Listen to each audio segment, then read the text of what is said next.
Shalom. Tepuk tangan dulu, beri tepuk tangan buat tim kita ini. Ya. Iya.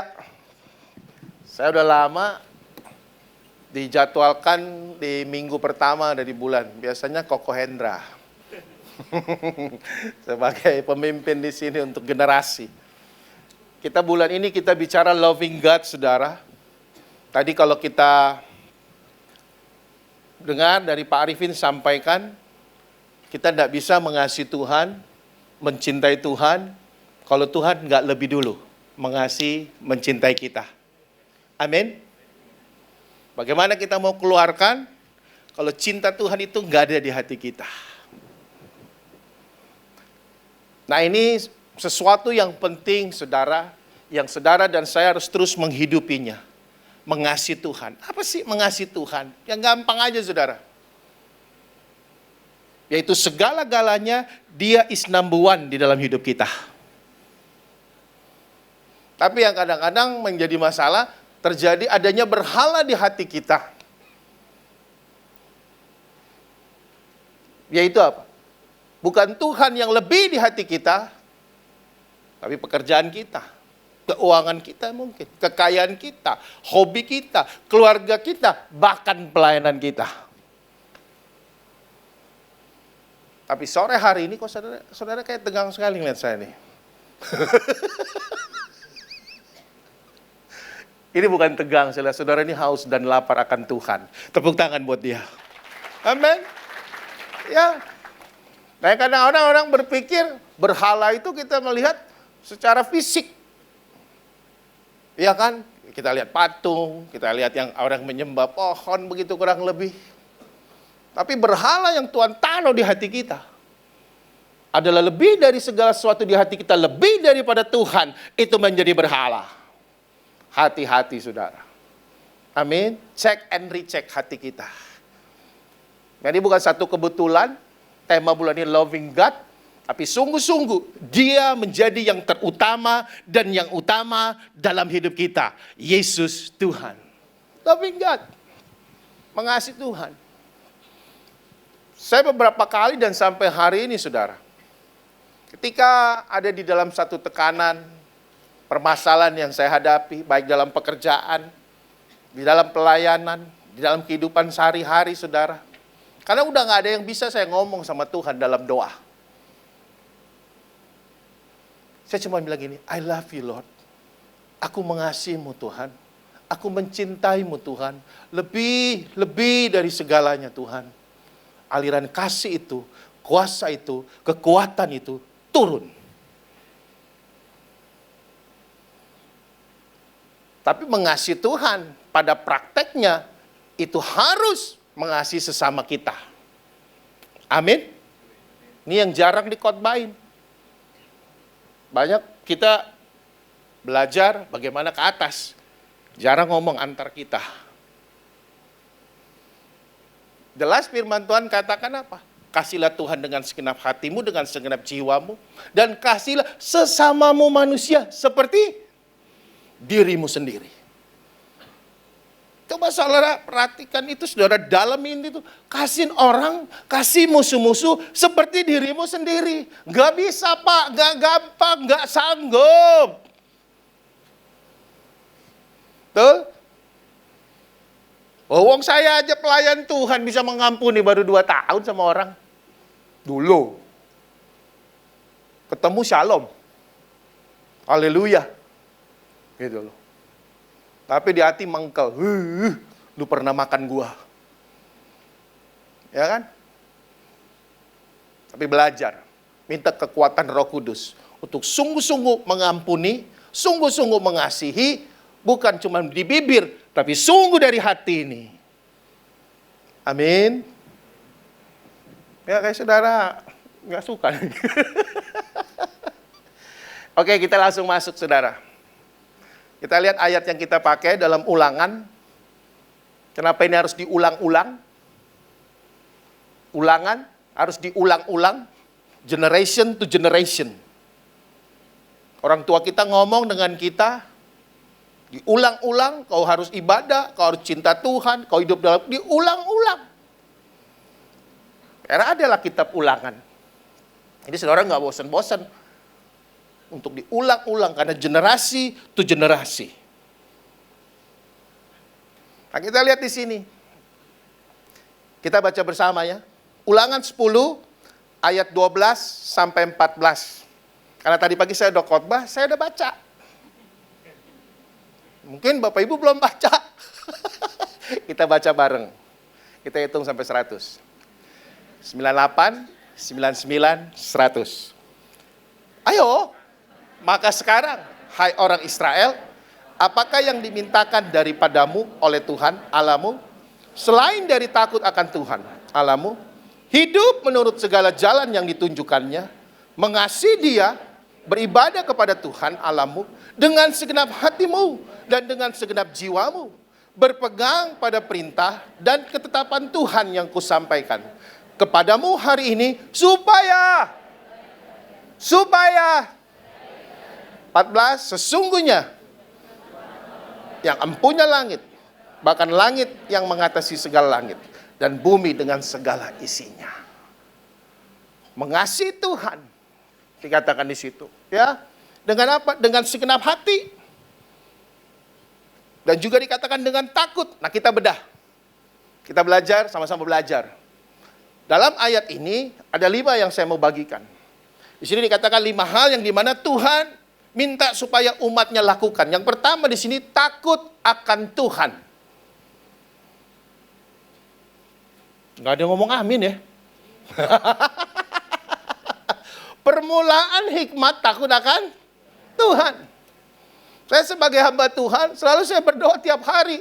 Tuhan terus taruhkan aku roh yang takut akan Tuhan dan hati yang haus lapar akan Tuhan. Dan jadi itu buat umat Tuhan yang saya layani, takut akan Tuhan.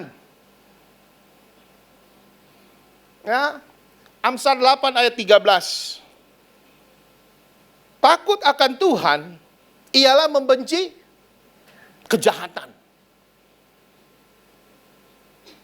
Aku benci kepada kesombongan, kecongkakan, tingkah laku yang jahat dan mulut yang penuh dengan tipu muslihat. Takut akan Tuhan gitu dikatakan kita membenci kejahatan.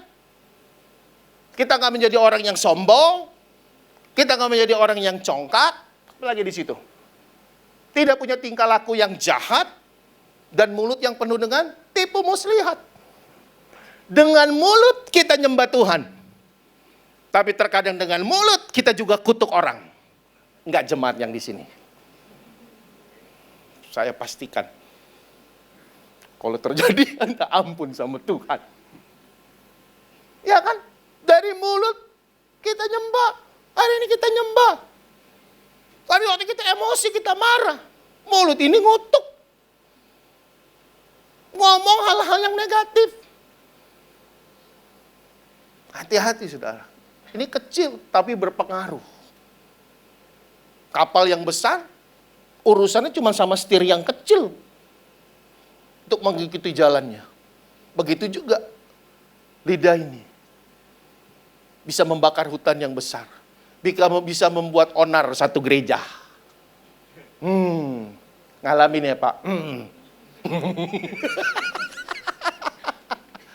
Ya, jauhkan itu. Jauhkan itu daripada kita yang namanya sombong. Makin diberkati, makin dipakai Tuhan, makin rendah hati. Amin. Kau akan lihat tuh. Hal-hal yang luar biasa yang Tuhan buat kita. Makin rendah hati. Makin sadar. Gua begini cuman corong. Yang punya Tuhan. Kita ini cuman hamba Tuhan. Saya kasih kesaksian. Saya bisa kasih kesaksian karena saya sudah minta izin. Ada seorang anak muda terlibat LGBT. 14 tahun. Ya kalau datang ke gereja, dia pakai baju perempuan. Tadinya saya nggak ngeh gitu loh. Terus tiba-tiba mau ikut komsel. Ikut komsel. 2 kali ikut komsel. Komsel yang ketiga dia ngundang di rumah dia. Gembala komselnya ketemuin saya. Pak, mau nggak Pak melayani? Oh ya, mau dong. Tapi Pak, ada tapi. Tapi kenapa? Ini LGBT Pak. nggak masalah. Kita mengasihi orangnya. Tapi kita nggak toleransi sama perbuatannya. Amin. Saya datang, saya kenalan. Wow. Ketemu dengan partnernya, pacarnya begitu kan. Orang asing. Ngobrol, bla bla bla bla. Ya saya ngomong, saya sharing aja kebenaran. Tapi saya nggak menghakimi. Dia kasih itu, dia cerita, Pak, ini gereja yang keempat, Pak. Saya datang. Yang 3 sebelumnya ngebully saya. Beduh. Tapi waktu saya datang ke sini, saya diterima. Seperti keluarga. Bahkan 2 kali Bapak temuin saya. Akhirnya apa? Ringkas cerita. Dia setiap ikut komsel, setiap ibadah, dia masukin di Facebook, dia masukin di IG. Akhirnya teman-temannya ngomong, yang sebangsanya dan setanah air gitu kan. Kamu enaknya punya komunitas. Banyak ya yang merhatiin kamu. Saya bilang sama GKM-nya, kita nggak bisa ngerubah orang. Lo mau ngerubah diri sendiri aja susah, tapi bawa orang ini kepada kebenaran. Kebenaran itu yang memerdekakan dia. Amin. Dan jangan, kita ini gereja, udah yang begini-begini udah harus terima. Apa? Rajin komsel. Setiap firman dia catat. Sampai ada 2 kali pertemuan terakhir di gereja, dia catat ayat dari pada saya. Dia bilang kita punya kuasa, diberikan Tuhan untuk mengikat dan melepas. Wah, dia tangkap itu, dia catat itu. Habis dia dengar itu, dia ngomong sama gembalanya. Pak, saya mau dibaptis sama Pak Ferry. Datanglah dia, Pak, puji Tuhan, Pak. Loh, kenapa? Kita bersyukur, Pak. Dia mau dibaptis, Pak. Enggak, gua nggak mau baptis. Kalau dia nggak berubah, gua nggak baptis. Dia dong, kok cuma celap-celup, nggak ada perubahan. Lu kayak ngebahasin orang Kristen aja dibahas-bahasain. Hidupnya nggak berubah. Kaget gembala komsel. Pak, iya ngomong aja.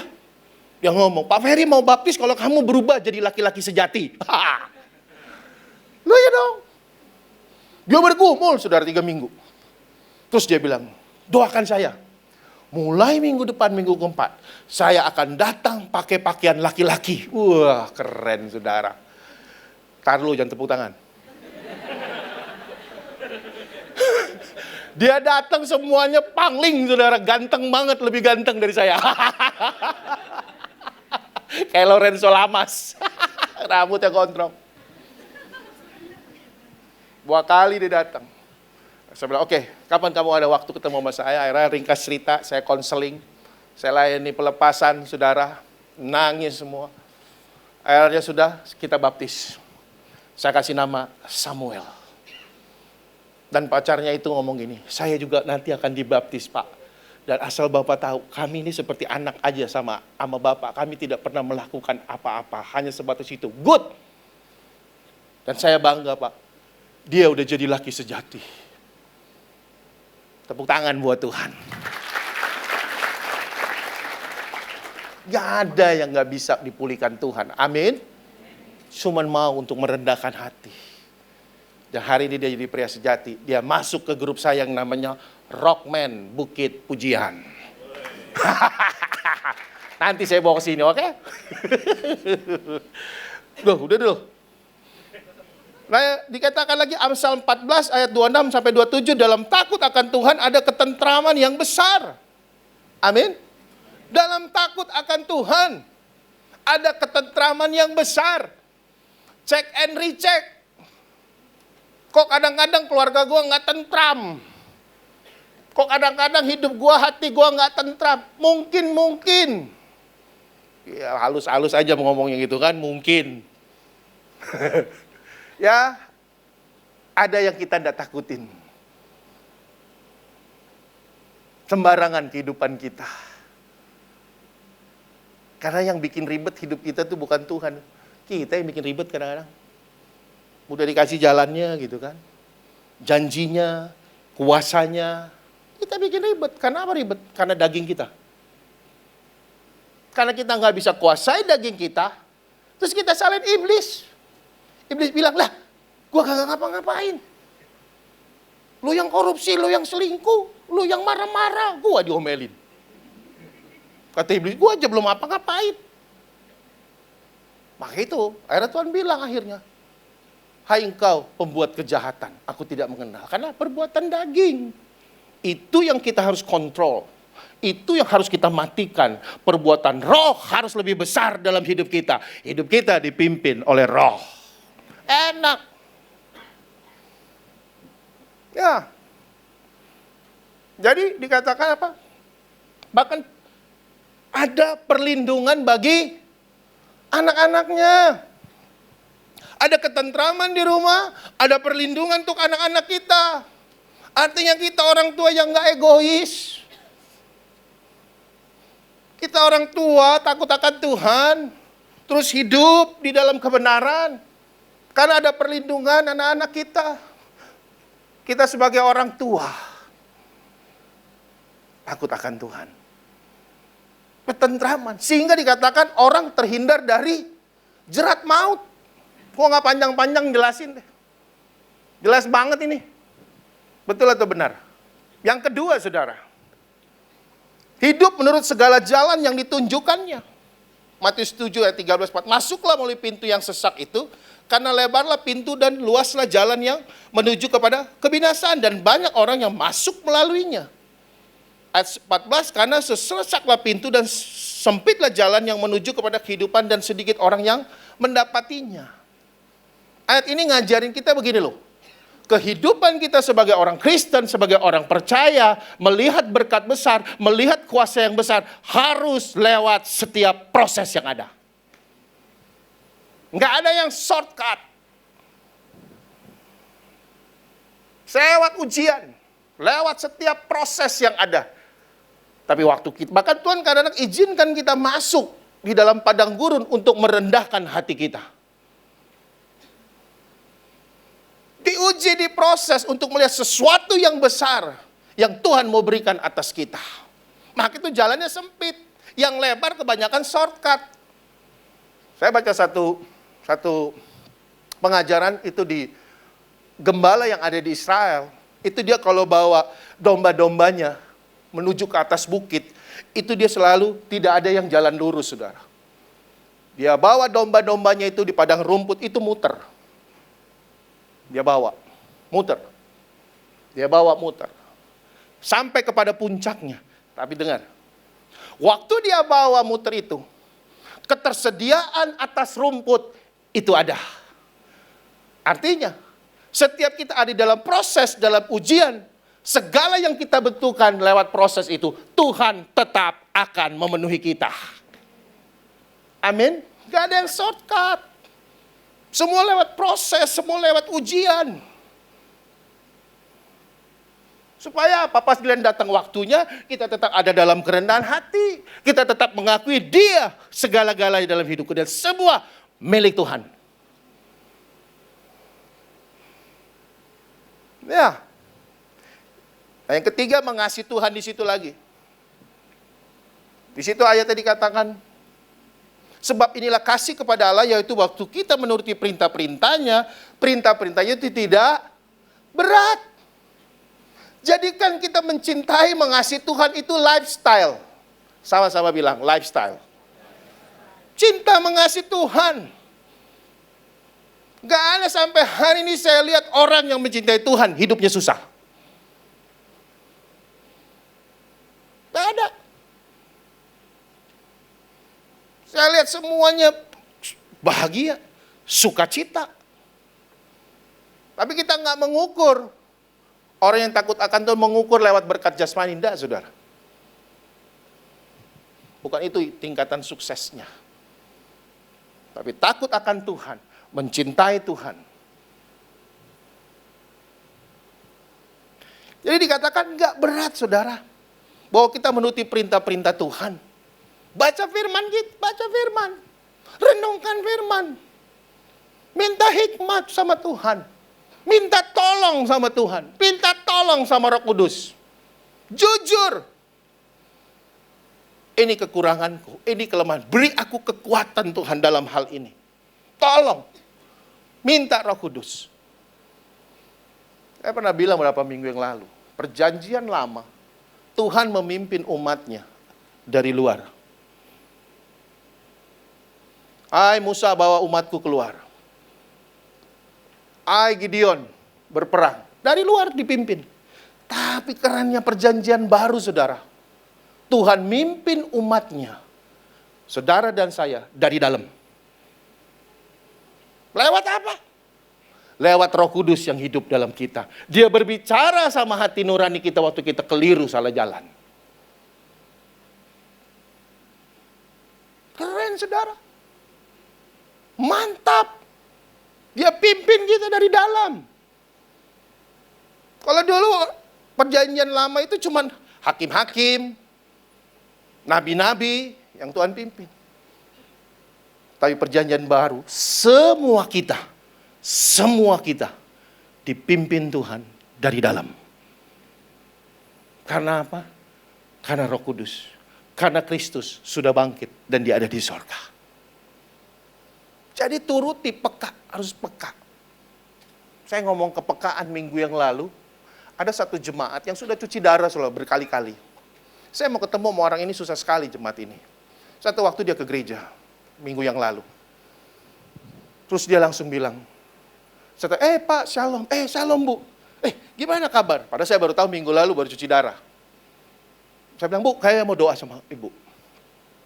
Waktu saya berdoa, minta kesembuhan, minta pemulihan sama dia.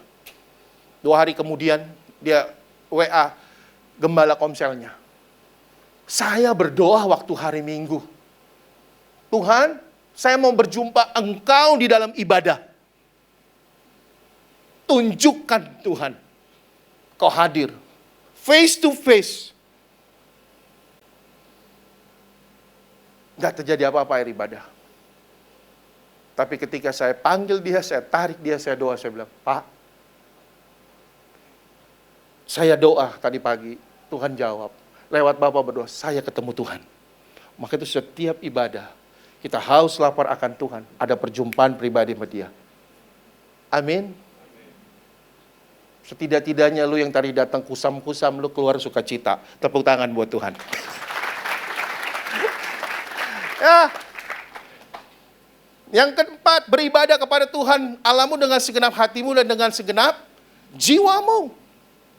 Yesaya 29 ayat 13. Dan Tuhan telah berfirman, oleh karena bangsa ini datang mendekat dengan mulutnya dan memuliakan aku dengan bibirnya, padahal hatinya menjauh daripadaku dan ibadahnya kepadaku hanyalah perintah manusia yang dihafalkan.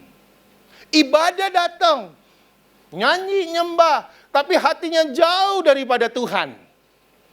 Nih, saya mau bilang begini. Kita menyanyi, kita nyembah Tuhan, itu kita pastikan itu bukan tentang Tuhan. Tapi kita nyanyi, kita nyembah Tuhan kepada Tuhan. Kalau cuma tentang Tuhan, orang di luar sana yang nggak percaya dia bisa nyanyi. Dia bisa nyanyi haleluya tentang Tuhan. Tapi saudara dan saya nyembah, nyanyi kepada Tuhan. Beda, saudara. Ada satu song leader di satu kota, saudara. Gereja besar. Bagus mimpin pujiannya. Wah, orang senang sama dia. 3 minggu setelah dia mimpin pujian, dia dibunuh sama teman homoseksnya. Itu yang saya bilang. Hanya nyanyi, hanya menyembah Tuhan, tentang Tuhan, bukan kepada Tuhan. Saya bisa khotbah, ini tentang Tuhan, tapi bukan kepada Tuhan. Tuhan itu sangat amat baik. Amin. Bagaimana kita mau balas segala kebaikan Tuhan? Pakai uangmu, kepintaranmu, hartamu, gak bisa. Terlalu besar dan amat besar dan sangat besar kebaikan Tuhan. Yang kita cuma bisa kasih sama Tuhan adalah saudara dan saya menyembah Tuhan, memuji Tuhan kepada Tuhan. Bukan tentang Tuhan. Lewat apa? Lewat persembahan hidup kita sebagai ibadah yang sejati. Itu dirubah. Saudara datang ibadah, bukan nyanyi, bukan nyembah kepada Tuhan. Bukan tentang Tuhan, tapi kepada Tuhan. Artinya hidup saudara dan saya dipersembahkan. sebagai persembahan, sebagai ibadah yang sejati. Kepada Tuhan. Maka itu yang dibilang, ibadah, tapi hatinya menjauh. Dan datang ibadah, cuman kayak disuruh orang, cuman menjadi satu program. Janganlah. Amin. Tapi kita datang karena cinta Tuhan. Kita apa yang kita lakukan, seluruh perbuatan di dunia kita ini, pada akhirnya ingat harus bertanggung jawab. Amin. Bertanggung jawab. Apa yang kita lakukan? Ada pertanggungjawaban. Maka itu sungguh-sungguh, nggak main-main. Bukan tentang Tuhan, tapi kepada Tuhan. Hidup yang dipersembahkan, itu yang kita membalas segala kebaikan Tuhan. 1 Timotius 4 ayat 8. Latihan badani terbatas gunanya, tetapi ibadah itu berguna dalam segala hal karena mengandung janji baik untuk hidup ini maupun untuk hidup yang akan datang. Saya ingat saya waktu kecil-kecil, saudara, papa mama saya rajin banget bawa saya ke gereja. Saya berempat, dengan papa mama berarti 6, cuman punya motor Vespa 1. Jadi pagi-pagi papa saya antar saya dulu ke terminal sama kakak saya. Terus dia balik lagi, dia jemput adik saya bawa ke terminal. Itu waktu saya kecil. Tapi ayat ini berlaku. Hari ini bisa berdiri di sini. Cuman karena anugerah Tuhan.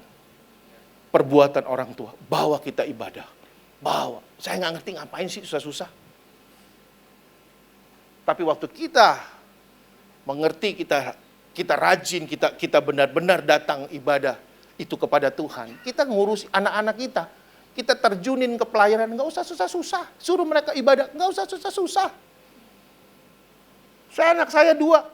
Suruh pelayanan, saya nggak pernah suruh anak saya pelayanan, muntang-muntang bapaknya gembala, anaknya harus pelayanan. No, saya bilang biar itu lahir dari kesadaran dia untuk dia melayani. Baptis saya nggak suruh-suruh. Wih pak anak gembala, nggak, biar dari dia. Bagian kita orang tua, kasih tahu kebenaran, jadi teladan. Amin. Jadi, marilah kita tidak egois. Rajin-rajinlah persekutuan kita. Saya bilang adik rohani saya. Dia sekarang pegang rok Vietnam. Itu dulu satu keadaan yang luar biasa kacaunya. Tapi karena dia punya kerendahan hati. Itu titelnya berjejer, saudara. S3, S2, S1. Gembalanya es cendol. Sampai teman sebelah, Pak, memang mau melayani dia, Pak? Orang pinter tuh, Pak. Saya bilang, saya nggak khawatir dengan dia orang pinter. Bagian saya cuma kasih tahu kebenaran, saya kasih nasihat, saya jadi teladan supaya dia lihat. Hari ini berapa ratus orang Vietnam dimenangkan bagi Tuhan. Lewat setiap apa yang dia punya, keilmunya itu dia bagikan. Dia datang ke rumah, waktu itu tahun lalu dia cuma bilang, Pak, doain saya. Apa? Saya takut, Pak, melakukan pelayanan ini di Vietnam. Saya takut, Pak, ditangkap. Oh ya, saya bilang, kita bersyukur banget lu di Indo. Ibadah nggak ada yang pulang, nggak ada yang ditangkap kan? Saya bilang, oke, saya doa cuma satu ya. Saya minta roh keberanian itu turun. Saya doa Tuhan, taruhkan roh keberanian buat dia. Tuhan beranikan dia untuk dia bersaksi, jadi berkat. Dan pakai dia Tuhan, lindungi dia dan keluarganya. Amin. Itu 2 tahun lalu lah. Awal tahun ini dia datang ke rumah, Pak, saya mau ketemu. Datang cuma apa tuh? Sama saya, cuma nangis-nangisan. Nangis aja berdua. Dia nangis, saya nangis sama istri, nangis aja. Saya bilang, Tuhan, luar biasa gitu loh. Lewat satu ibadah gitu. Banyak orang dimenangkan. Dia masuk ke desa-desa. Cuman mau apa? Ya nggak sombong, cuma mau rendah hati. Dan mengerti tentang kekuatan daripada ibadah itu. Dan biar semua kemuliaan hanya bagi Tuhan. Amin. Bilang kiri kanan, lebih mencintai Tuhan. Lebih mencintai Tuhan dari segala-galanya. Nggak ada yang lain Tuhan, cuma Engkau. Mungkin gua nggak punya apa-apa, tapi cuma punya cinta. Tuhan tambah-tambahkan. Amin.